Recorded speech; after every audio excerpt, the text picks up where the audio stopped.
ఒక ఆయనట ఒక ఆమెను ప్రేమించాడట. ఆమెలో ఏం చూసి ప్రేమించావు అంటే ఆమె పొడవాటి జుట్టును చూసి ప్రేమించన్నాడట.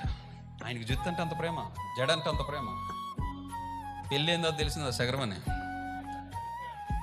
గుండె బడేల మీద పగిలిపోయింది పాపం. ఎవరైనా కొంచెం అందం చూసి ప్రేమిస్తారు, లేకపోతే వాడు చదువు ఏదో కొన్ని వాటిలో ఆయనకేం టేస్టో తెలీదు. ఆ జుట్టుని ఏం చేసుకుంటాడు, ఆ జడని ఏం చేసుకుంటాడో తెలియదు. ఆ పొడవాటిని జడని చూసి పాపం ప్రేమించి పెళ్లి చేసుకున్నాడు. అలా ఉంటుంది ఈరోజు మనుషులు కోరుకునే విధానం రకరకాలు, ఏదేదో చూసి కోరుకుంటుంటారు. ఈ లోకంలో నిన్ను ప్రేమించేవారు ఒకవేళ నీ డబ్బును చూసి ప్రేమించవచ్చు, నీ ఐశ్వర్యాన్ని, నీ కారును చూసి ప్రేమించవచ్చు, నీ బండిని చూసి ప్రేమించవచ్చు, నువ్వు వేసుకున్నటువంటి నెక్లెస్ని చూసో, నువ్వు చేసుకున్నటువంటి ఉంగరాలను చూసో, నువ్వు వేసుకున్నటువంటి బంగారాన్ని చూసో ప్రేమించవచ్చు, లేకపోతే నీ ఇల్లును చూసి ప్రేమించవచ్చు, నీ పొలాన్ని చూసి ప్రేమించవచ్చు, నీ యొక్క ఉద్యోగం, నీ గవర్నమెంట్ జాబ్ని చూసి ప్రేమించవచ్చు. మరి రేపు ఆ గవర్నమెంట్ జాబ్ పోతే అలాంటి ప్రజల మధ్య మనం ఉంటే, కానీ నిన్ను నన్ను ప్రేమించిన దేవుడు మాత్రం నువ్వే కావాలని కోరుకుంటున్నాడు. నువ్వు ఎంత అందహీనంగా ఉన్నా నువ్వే కావాలి దేవునికి.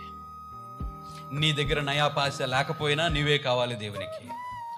నువ్వు ఒకవేళ రోగిష్ఠమైనా, రోగములతో బాధపడుతున్నా దేవుడు నువ్వే కావాలి.